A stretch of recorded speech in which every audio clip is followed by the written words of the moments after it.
Mult timp am trăit cu dureri articulare pe care le consideram normale. Genunchii, șoldurile, mâinile, rigiditate dimineața, disconfort la fiecare mișcare și senzația că corpul meu îmbătrânește mai repede decât mine. Am încercat diverse soluții, dar nimic nu mi-aducea o schimbare reală.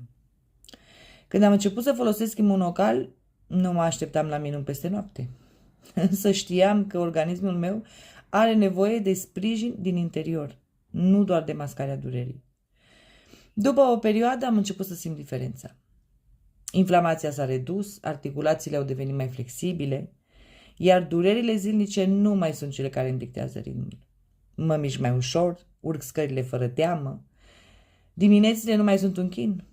Pentru mine, imunocal a însemnat mai mult decât un produs.